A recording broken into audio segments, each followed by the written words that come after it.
And welcome back to the city of Jacarandas, as they say, and of course a beautiful morning here compared to yesterday. But of course the testimony in the hall behind us, I must say, every time Leanne was reading a message that went yo, we are living in yours per minute here in South Africa from all the things that we are hearing here at the Madlanga Commission. And of course today is day 29, and just recapping what we heard yesterday. And once again it was Commissioner Revo Spies who was giving evidence before the commission, and continuing from the day before. And I'm joined now by Professor Kholofelo Rakubu, who is of course a prominent criminologist and security expert from the Tshwane University of Technology. Prof, thanks so much for coming through once again. So the evidence that we heard from Commissioner Spies, again, shocking when you hear of the sort of impunity that had taken root at the Ekurhuleni Metro Police Department, where you hear of Brigadier Mkhwanazi literally frothing at the mouth. That's how angry he was, screaming at the commissioner because he didn't want to be vetted, among other things. So what have you made of this testimony so far?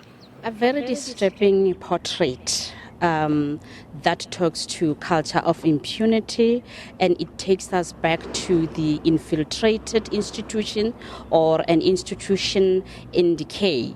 It talks to powers that be within metros. With all that we've had, one couldn't help it but wonder if situation is this way in the EMPD. What about Joburg? What about Cape Town and other metros? But then what we're learning from this is the normalization of deviance. When now it looks like the culture of impunity and crime were order of the day and embedded in the department's culture.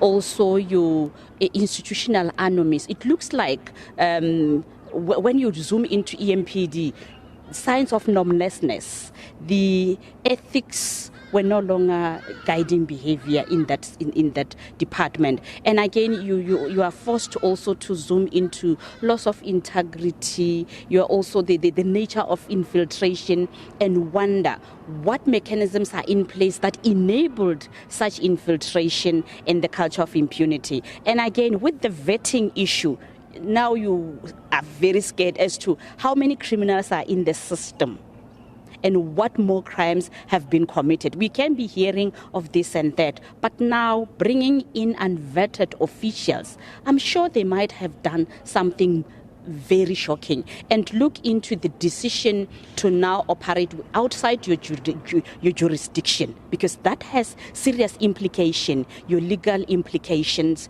and many other implications, but also talks to the failure of oversight mechanisms. If now you have liberty to go and act outside your jurisdiction, what grants you more powers? What kind of protection do you have in place for you to go outside your jurisdiction? Because I'm sure victims that suffers that illegal consequence might even be pursuing legal claims against the municipality, which might now lead to very costly litigations. From this revelations or testimony, we might expect costly litigations for the municipality, which I don't think they were expecting. But it is deeper than we think. A lot transpired. The minute you have a criminal in uniform, because the minute you are not vetted, then we are in trouble. But we had to also zoom into the national framework for metro officers when it comes to vetting. To what extent are they there? Do we have uniform practice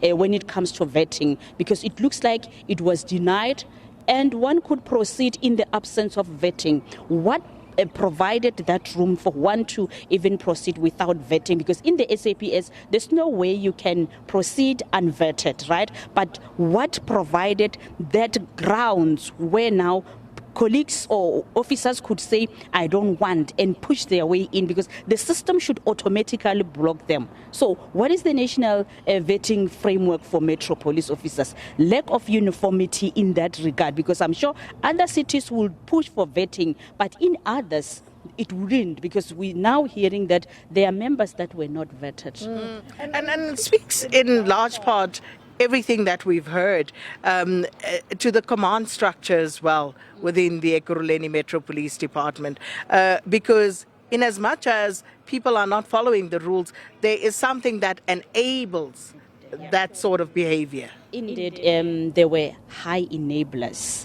and those enablers, you also wonder how they got into certain positions, because they compromised constitutional order. They were in certain positions as per the constitution to deliver, and they compromised or undermined the very same oath to protect and serve. Now, what kind of leaders were in place? Because, like you're saying, we tap into chain of command, which was non-existent as it looks. But it looks like political infiltration or cartel infiltration, political collection was the order of the day in the EMPD, allegedly. So, from an evidentiary standpoint, how credible do you think the evidence that we've heard so far has been? With the utilization at some point of your digital evidence, verifiable digital evidence, proof of communication, chain of emails and so forth, that can be substantiated as credible.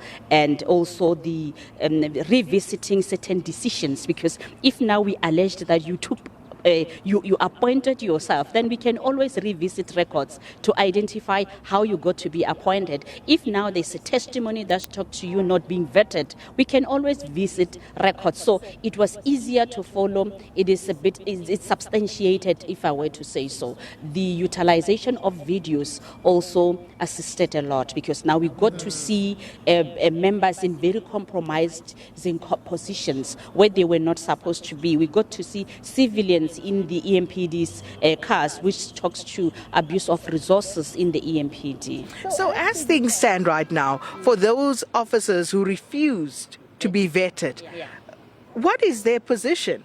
Because surely there are statutes in place that requires for them to be vetted. So where does that render them now within the framework?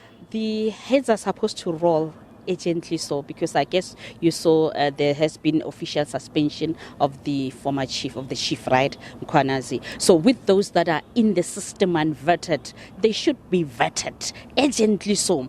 And I think also this talks to necessity for a national audit for all metro police officers, lifestyle audit to be precise. So now the commission must then come up with an actionable recommendation that talks to that vetting and audit for metro police officers.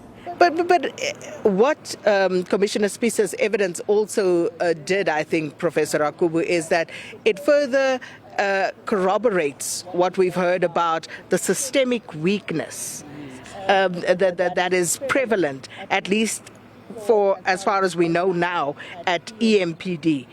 And of course, it remains to be seen what happens with the others who are also mentioned in the frame, the terms of reference for this commission, which is, of course, the Johannesburg Metro Police Department and Tshwane Metro Police Department. Systemic rot is common, and it has been mentioned for quite some time.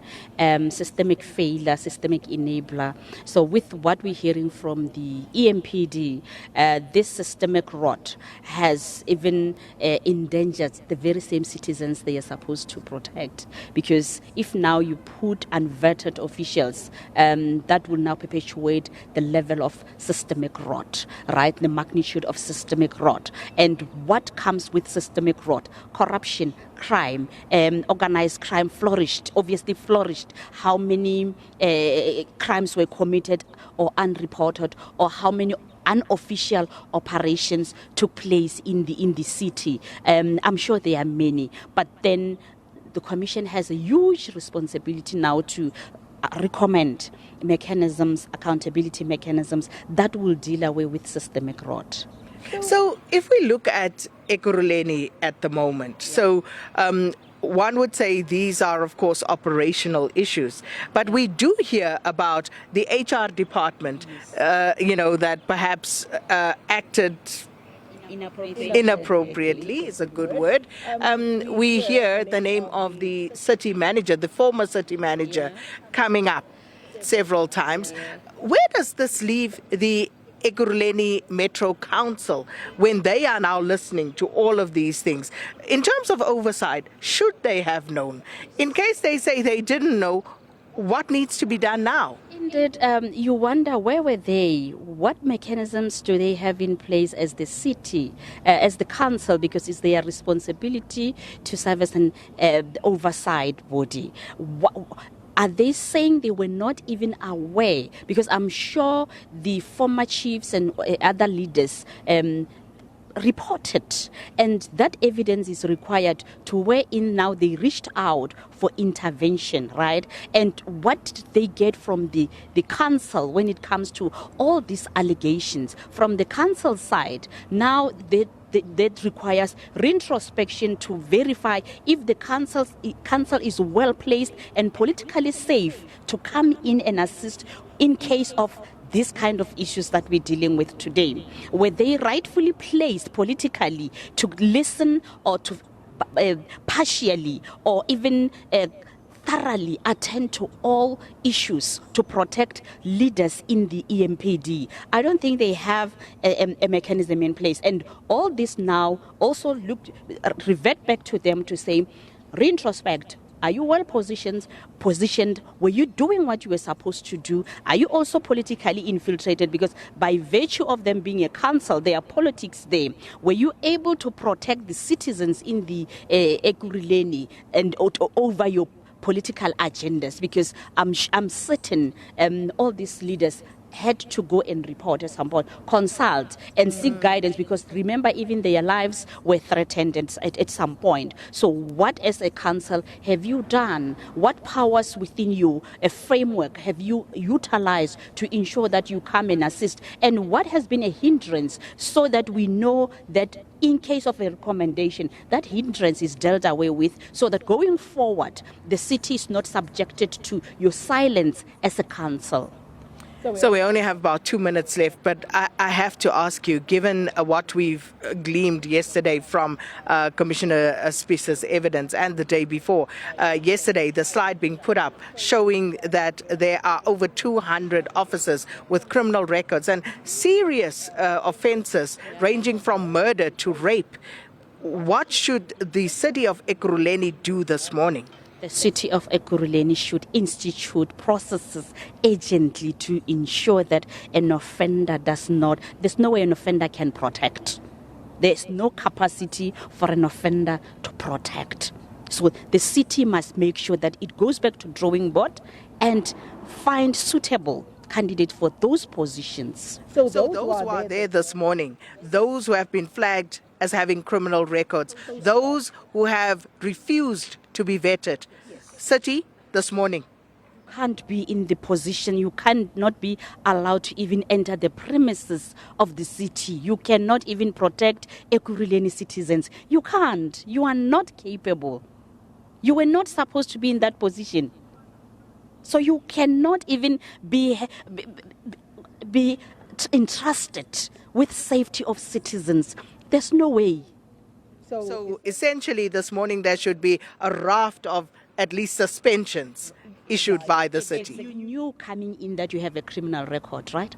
And you agreed, you paid whoever you paid. So now is the city's prerogative to take a decision against such that. There's no way they can delay, because, and remember, us talking about this, imagine a citizen in Tembisa, for example, hearing that a particular officer driving the city's car might be an offender, might be a criminal. It's not there to serve, but to serve their own interest. I will not even trust. So trust has been eroded, right? And in some instances, not might be. They are. Indeed. So, well, there you have it from Professor Rakubu this morning from the University of Tshwane University of Technology, giving us her expert analysis on what we've heard. Madlanga Commission. And Professor Rakubu says the law is very clear. This morning, given. If they pleaded ignorance yesterday, the city of Ekurhuleni cannot plead ignorance today. So they have to follow up and heads have to roll. With that, it's back to you, Leanne, in studio.